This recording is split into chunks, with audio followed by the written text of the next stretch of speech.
কিন্তু এত ছোট বাচ্চা কি করে সেল হলো? 35 দিনে নিয়ে গেছে। আর এখন এদের বয়স কত? এই বয়স কদিন হলো, এই সব বোর্ডের মধ্যে দেওয়া রয়েছে আমার। আচ্ছা দেখি একটু হিসাবটা বোঝান তো। দেখুন বাচ্চা ডেলিভারি হয়েছে 16/2/25, মানে ফেব্রুয়ারি 16 তারিখে হয়েছে। হ্যাঁ ওকে, ওই বাচ্চা নিয়ে চলে গেছে। প্রায় এখন এদের এই বাচ্চা দুটো ছোট ছিল, 50 দিনের ওপর আছে। 50 দিনে তো এর থেকে একটু ভালো গ্রোথ হওয়া উচিত ছিল। ওই যে ক্যাট বাচ্চা চলে গেছে। ওহো, ক্যাট বাচ্চা পড়ে রয়েছে, আমি মাকে আলাদা করিনি। দারুণ দারুণ দারুণ।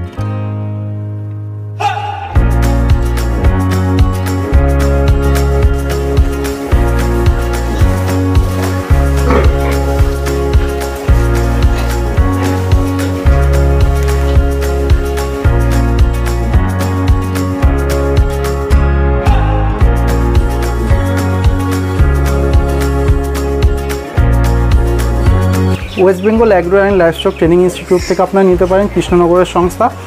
আর আপনাকে যারা আর কি সার্টিফাই করবেন সেই গ্রুপটার নাম হচ্ছে সৃজন গ্রুপ। সৃজন গ্রুপ হচ্ছে ভারতের মানে ভারত সরকারের নীতি আয়োগ প্রকল্পের অন্তর্ভুক্ত একটা সংস্থা, যাদের সার্টিফিকেটে কিন্তু বিরাট ভ্যালু। নীতি আয়োগ প্রকল্পের অন্তর্ভুক্ত, আপনারা বুঝবেন।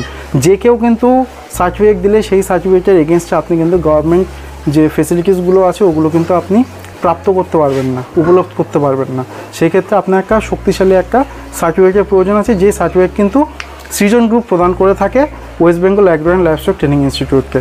শুধু তাই নয়, 4 দিনের একটা প্রোগ্রাম রয়েছে, যেটা হচ্ছে এপ্রিলের 24, 25, 26, 27 এই 4 দিন। ভিডিও দেখে নেওয়া যে কোনো সিদ্ধান্ত একান্তই আপনার ব্যক্তিগত সিদ্ধান্ত। ভিডিওর মালিক আপনাকে কোনো রকম সিদ্ধান্ত নিতে বাধ্য করছে না। দাদা নমস্কার। নমস্কার দাদা, আপনার নাম কি? আমার নাম দীপেশ সরকার। আচ্ছা, এই জায়গাটা কোন জায়গা? এই জায়গা হচ্ছে বারাসাত, তাহিরপুর বারাসাত মৌলিকপাড়া। আচ্ছা, এটা কিন্তু নদিয়া জেলার বারাসাত। নদিয়া জেলার মধ্যেই। ওকে, আচ্ছা দাদা, এই আপনার ফার্মটা খুব সুন্দর একটা ফার্ম বন্ধুরা, ঠিক আছে? নিশ্চয়ই কিছু ফুটেজ আপনারা অলরেডি দেখেছেন। তো এই ফার্মটা কবে প্রতিষ্ঠা করেছেন? এটা আজ থেকে 4 বছর আগে, এই 5 বছর চলছে। এটা 5 বছর চলছে, হ্যাঁ। আচ্ছা, আমি বলি, এই পাশে আপনার একটা ছাগলেরও ফার্ম আছে, ঠিক আছে? হ্যাঁ হ্যাঁ, ছাগলের ফার্ম ছিল। আচ্ছা, একটু যদি তুলনা করি দাদা, আপনার কোনটা লাভজনক মনে হয়? আমি ছাগলের থেকে দেখি পি গাড়িতেই বেশি ভালো লাভ আছে। হ্যাঁ, ভালো। যাই হোক, আজকের ভিডিও বা বিষয়বস্তু কিন্তু পিগের ওপরই, ছাগল নিয়ে বেশি আলোচনা হবে না। এইটুকুনি এই প্রশ্নটা করা, যাতে যে 2-3টা করেছে সে একটু একটা ইনপুট দিতে পারে যে হ্যাঁ আমার এটা ভালো লেগেছে। আর এখানটায় দেখুন দাদা মনে হয় রান্না করে খাওয়ান না? হ্যাঁ, আমি তো রান্না করে খাওয়াই। আচ্ছা দাদা, এইবার একটুখানি বুঝবো। হ্যাঁ, ধরুন একটা মা ছাগল আর একটা মা শূকর, ঠিক আছে? হ্যাঁ, এই দুজনের যদি তুলনা করি, বছর শেষে কে আপনাকে কতটা লাভ দেয় বলতে পারেন? আমি বলবো ছাগলের থেকে তো শুয়োরে বেশি প্রফিট আছে। তো বেশি প্রফিট? অবশ্যই বেশি প্রফিট। ছাগলে বছরে 2বার বাচ্চা দেবে, তো হার্ডলি 4টে বাচ্চা, হার্ডলি 5টা বাচ্চা। 5টা বাচ্চা আপনি কত দিয়ে বেচবেন?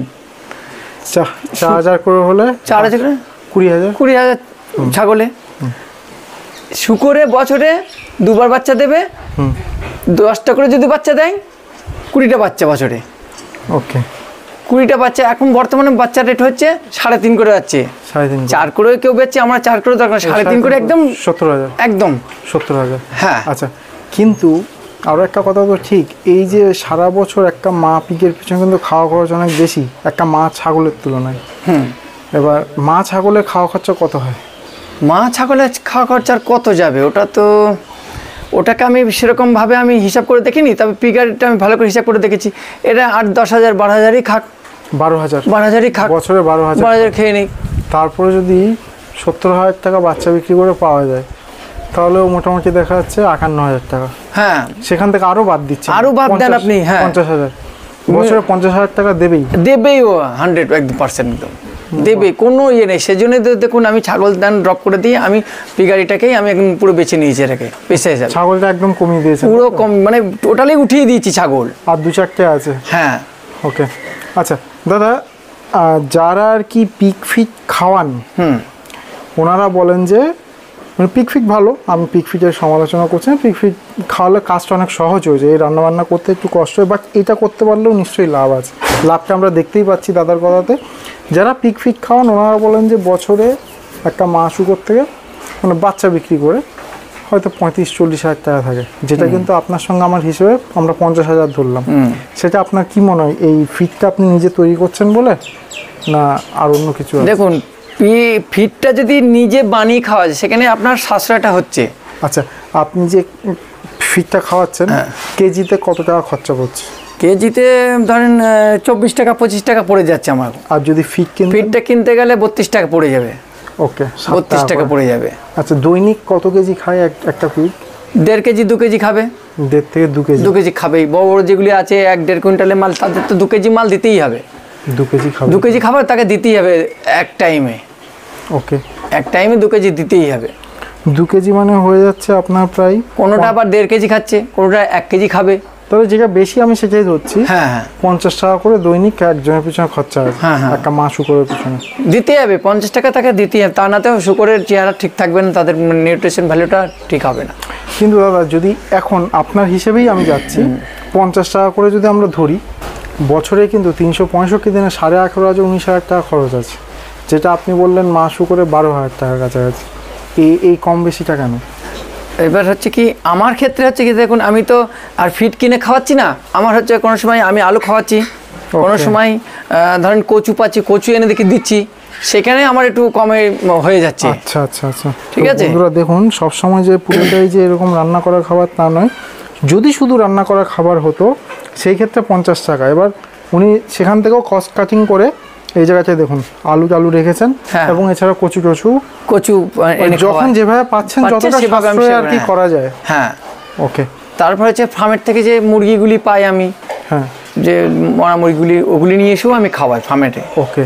আচ্ছা, সেখান থেকেও আমার সাশ্রয়। মুরগি, ছাট মুরগিগুলোর কিরকম দাম হয় দাদা? 10 টাকা কেজি নেয়। অনেক সস্তা, অনেক কমে প্রোটিনযুক্ত খাবার হয়ে যায়। হ্যাঁ হ্যাঁ, ওই। ওকে।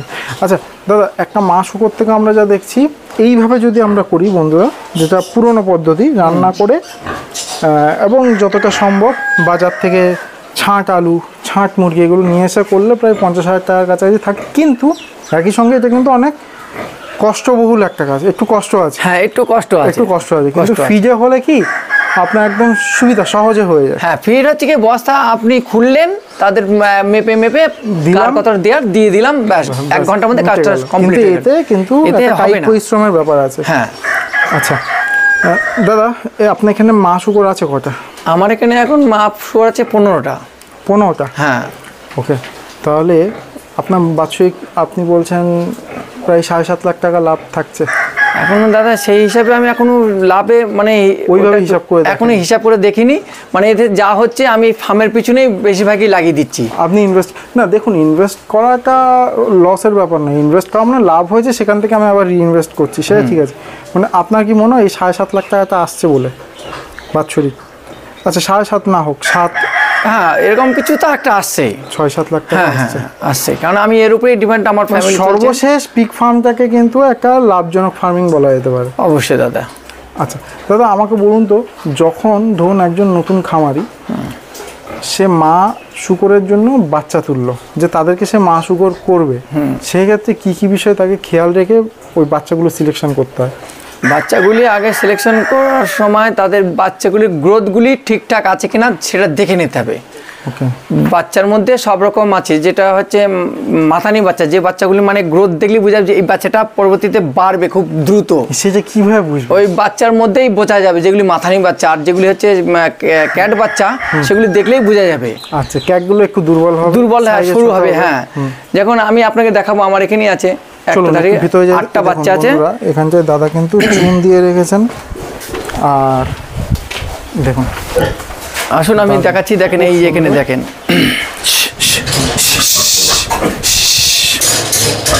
এই দেখেন এখানে 8টা বাচ্চা আছে। দেখেন ওই দেখেন বাচ্চাগুলো দেখেন, শরীর স্বাস্থ্য দেখেন, সব করে মাথানি বাচ্চা ভালো ভালো বাচ্চাগুলো। এর মধ্যে একটা বাচ্চা দুর্বল আছে, দেখেন এই বাচ্চাটা বাড়বে কম। ওই বাচ্চাটা বাড়বে কম। ওকে, ঠিক আছে। এই বাচ্চাগুলো দ্রুত সব বেড়ে, সব একই বয়সে। বুঝতে পারছেন কিভাবে বাচ্চা সিলেকশন করবে? এই যে বাচ্চা যখন একই সঙ্গে একই মায়ের কাছ থেকে হয়েছে, ওই বাচ্চাটা বাড়বে কম। ঠিক আছে। ও দেখুন এদের তুলনায় সাইজে একটু ছোট। যখন আপনি মা শূকরের হিসেবে বাচ্চা নিয়ে যাবেন তখন কিন্তু এই ধরনের বাচ্চাকে বাদ দিয়ে দিতে হবে। হ্যাঁ, ঠিক আছে, এই বাচ্চাগুলো এই জিনিসগুলো খেয়াল রেখে ওইগুলি তবেই কিন্তু ফ্যাটিং এর মা জন্য শুকর চলবে। হবে। আচ্ছা দাদা, এইখানে এই বোর্ডগুলো কি দিয়েছেন? দাদা এগুলি হচ্ছে ডাটাবেস করা হয়েছে, এদের একটা শুকরের ট্যাগ, যাকে বলে ট্যাগ সিস্টেম। ট্যাগটা আগে আমি ম্যানুয়াল ভাবে খাতায় করতাম, সেটা আমি বর্তমানে এখন আমি এই বোর্ডে করছি। কারণ বোর্ডে করলে সুবিধা, সবসময় চোখে পড়ে কোনটার কি কবে কি হলো না হলে চোখে পড়ে। খাতায় করলে কি হয়, খাতাটা বন্ধ অবস্থা থাকে, ঘরে থাকে, হয়তো ভুলে গেলাম, নজরে পড়লো না, ঠিকঠাকই আমি করতে পারছি, মেনটেন হচ্ছে না। তখন এই আইডিয়াটা বার করলাম যে আমাকে এই একটা শুকর থেকে তো আপনি 10টা করে হিসাব করলেন, আপনার এখানে এখন 10টা দিয়েছে। এই 4টে কেন তাহলে? বাকিগুলো কি হলো? 8টা সেল করে দিয়েছি, 2টো আমি বাইরে থেকে ছেলে নিয়ে এসে 2টো পড়ে রয়েছে। ওকে ওকে, যাক খুশি হলাম যে সেল করেছেন। আমি ভাবলাম না, সেল করে দিয়েছি। আবার কেটে গেল নাকি? না, কিন্তু এত ছোট বাচ্চা কি করে সেল হলো? 35 দিনে নিয়ে গেছে। এখন এদের বয়স কত? এই বয়স কদিন হলো, এই সব বোর্ডের মধ্যে দেওয়া রয়েছে আমার। আচ্ছা দেখি একটু হিসাবটা বোঝান তো। দেখুন বাচ্চার ডেলিভারি হয়েছে 16/2/25, মানে ফেব্রুয়ারি 16 তারিখে হয়েছে। হ্যাঁ, ওকে, ডেলিভারি হয়েছে। আর 12/3/25-এ ফিভার ইঞ্জেকশন দিয়েছেন, 13/3/25-এ অ্যান্টিবায়োটিক দিয়েছেন, আর 14 তারিখে দিয়েছেন মার্চে, আবার বোধহয় অ্যান্টিবায়োটিক বা কিছু একটা লেখা আছে। মোট কথা এইভাবে সিস্টেম করা হচ্ছে। হ্যাঁ, না মার সমস্যা হয়েছে। হয় ফেব্রুয়ারির মাঝামাঝি, ফেব্রুয়ারি 16, মার্চ, এপ্রিল, ওকে 35 দিনে মোটামুটি নিয়ে চলে গেছে। হ্যাঁ, নিয়ে চলে গেছে, ওই বাচ্চা নিয়ে চলে গেছে। প্রায় এখন এদের এই বাচ্চা দুটো ছোট ছিল, 50 দিনের ওপর আছে। 50 দিনে তো এর থেকে একটু ভালো গ্রোথ হওয়া উচিত ছিল। ওই যে ক্যাট বাচ্চা, ভালো বাচ্চা চলে গেছে। ওহো, ক্যাট বাচ্চা পড়ে রয়েছে, আমি মাকে আলাদা করিনি। দারুণ দারুণ দারুণ দারুণ। দেখছেন বন্ধুরা, ব্যাপারটা কি বুঝতে পেরেছেন? আমার এখন পরিষ্কার হলো বিষয়টা। এইভাবে বোঝেন, যেটা দাদা একটু বোঝাচ্ছেন যে এখানটায় যে একটা ক্যাট বাচ্চা দাদা দেখিয়েছেন, তো ওই ক্যাট বাচ্চাটাকে বাদ দিয়ে বাকিগুলো কিন্তু ফার্মিংয়ের উদ্দেশ্যে নিয়ে যাওয়া যেতে পারে, যে এদেরকে মা করা হবে বা বোর করা হবে। আবার এইখানে দাদা এখানে কটা হয়েছিল বললেন দাদা? 10টা হয়েছিল, 10টা হয়েছিল। হ্যাঁ, 10টা বাচ্চা। তো 10টার মধ্যে এই 4টে রয়ে গেছে। না, এই দুটো বাদ, ওই দুটো ছোট ছিল, ও রেখে দিই। এই দুটো আমি বাইরে থেকে কিনে নিয়েছি। আচ্ছা, দুটো আবার আপনি কিনে দুধ দিচ্ছে। ওকে, মানে এই দুটোকে আপনি কিনে এনেছেন, হ্যাঁ, এ দুধ দিচ্ছে। হ্যাঁ, আর বাকি একটা সেল হয়ে গেছে, সেল করে। দাদা মর্টালিটি রেশিও কেমন? মর্টালিটি খুব একটা নেই দাদা। ওকে, যেহেতু আপনার একটা অভিজ্ঞতা হয়ে গেছে। হ্যাঁ, অভিজ্ঞতা হয়ে গেছে। তাছাড়া আমি একটু দেখাশোনা করলে আর চাপা টাপা পড়ার ভয় থাকে না। আচ্ছা, 5 দিন থেকে 6 দিন, বাচ্চা জন্ম থেকে 7 দিন আমি খুব ওদের দেখাশোনা করি। মোটামুটি এই 7 দিনে একটু ভয় থাকে। হ্যাঁ, এই 7 দিন একটু ভয় থাকে। 7 দিন পর তো বাচ্চা নিজেই সরে যাওয়ার মতো একটা অবস্থা। হ্যাঁ, অভিজ্ঞতা ওদের থাকে। আমার কাছে আছে এই ধরনের বাচ্চা। আজকে 5-6 দিন হচ্ছে আছে, আমি আপনাকে দেখাচ্ছি। আজকে 6 দিন হয়েছে সেই বাচ্চা, আমি দেখাচ্ছি। সেগুলো দাদা পিকগুলো কিন্তু খুব সুন্দর, যে বিনা ফিজে, যে মানে নিজে রান্না করে বাজার থেকে সবজি জোগাড় করে খাওয়াচ্ছেন, সেই হিসেবে কিন্তু আমি ফিজের আর মানে ন্যাচারাল খাবারের মধ্যে বিশেষ পার্থক্য আছে। একটু পার্থক্য ফিজে আমি দেখেছি, ধরুন যেটা হয় আমি বলছি, আমার ব্যক্তিগত একটা মতামত দিচ্ছি, আমারটাই ঠিক কোনো কথা নেই। ধরুন এটা ন্যাচারাল না খেয়ে ফ্রিজে তৈরি হয়েছে, দুটোরই ওজন সমান, কিন্তু ফ্রিজে আমি দেখেছি একটু শাইনিংটা ভালো থাকে, আর কিছুই না। গ্রোথ কিন্তু বলতে গেলে প্রায় দাদার মানে ফ্রিজের সঙ্গে কোনো পার্থক্যই নেই। ফ্রিজেও যেরকম গ্রোথ সেরকমই গ্রোথ, সুন্দর সুন্দর সব পিক। আচ্ছা, এখানটায় দাদার ওষুধগুলো রাখা আছে, তাই তো? ওকে। তো দাদার ফার্ম খুব পরিষ্কার পরিচ্ছন্ন, সুন্দর, কোনো দুর্গন্ধ নেই বন্ধুরা। একদম জেনুইন ফিডব্যাক দিচ্ছি, কোনো দুর্গন্ধ নেই। ভালো ফার্ম, ভালো একটা ব্রিডিং ফার্ম। প্রত্যেকটা মায়ের কোলে কোলে কিন্তু বাচ্চা রয়েছে।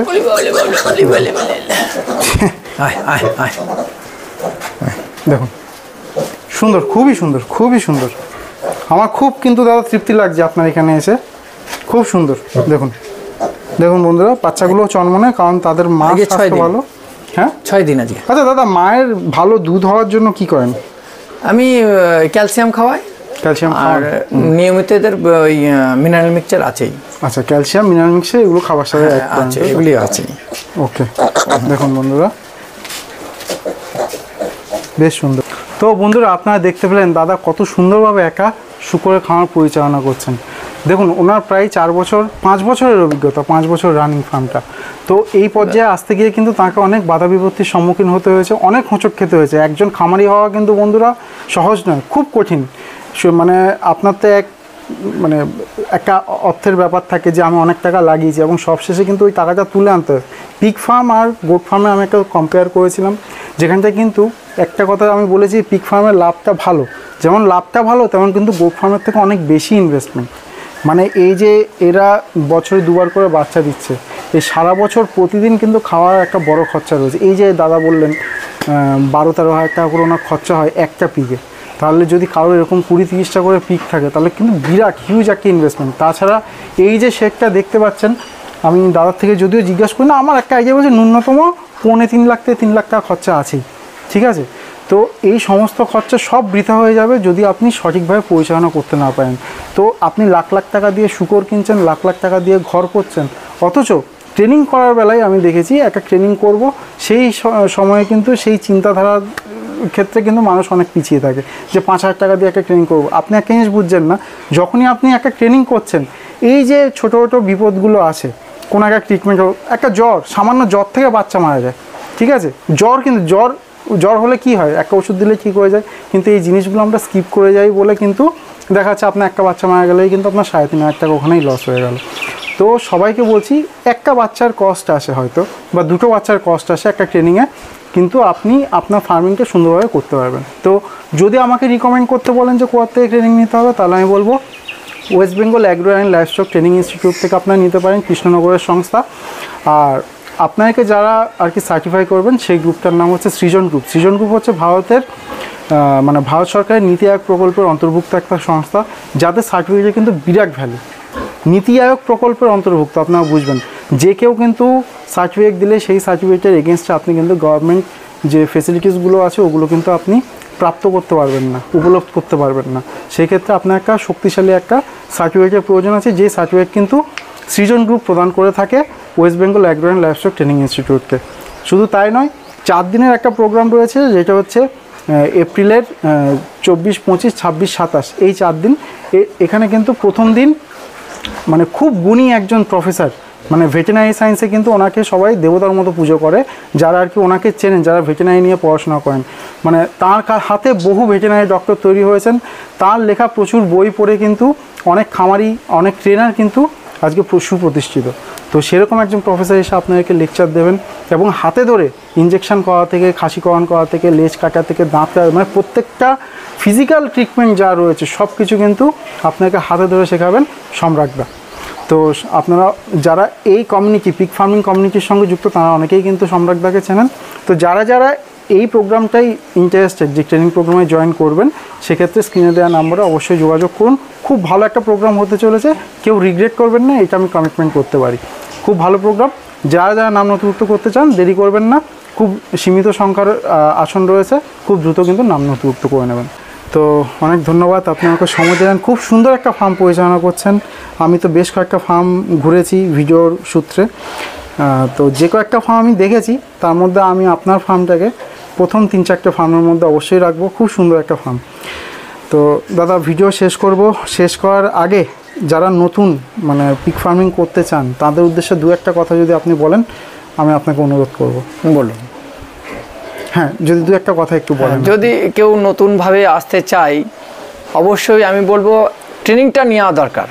ট্রেনিংটা না নিলে অনেক রকমের প্রবলেম আছে যেগুলির সম্মুখীন হতে হবে, হয়তো লসের খাতাতেও যেতে পারে। আচ্ছা, ঠিক আছে। যেগুলি ধরেন আমরা আজ 5 বছর ধরে আমরা করছি, আমাদের একটা অভিজ্ঞতা হয়েছে, প্র্যাকটিক্যালি হোক আর যাই হোক, আমরা যেভাবে হোক আমরা এটাকে ম্যানেজ করে নিয়েছি সব। কিন্তু প্রথম দিকে তো নিশ্চয়ই আপনার অনেক অসুবিধা হয়েছে। হ্যাঁ, অনেক অসুবিধা হয়েছে। যে অসুবিধাগুলি হয়েছে মানে সেগুলি আমি টাকা দিয়ে আমি ডাক্তার কিনে নিয়ে এসে, ডাক্তারকে নিয়ে এসে আমি সেগুলো সলভ করে নিয়েছি। এবার যাদের কাছে ধরেন সেই অর্থটা নেই, যারা নাকি আসলো বেশি ইয়ে নেই, তারা তো সেই সময়টাতে ঠিক ট্রিটমেন্ট না করতে হলে সেখানে বাচ্চা মারা যেতে পারে, বড়গুলিও মারা যেতে পারে, সেখানে একটা লসের ব্যাপার হতে পারে, সম্মুখীন হতে পারে। আমি বলবো যে ট্রেনিংটা নিয়ে যদি শুরু করে সে দ্রুত লাভবান হবে।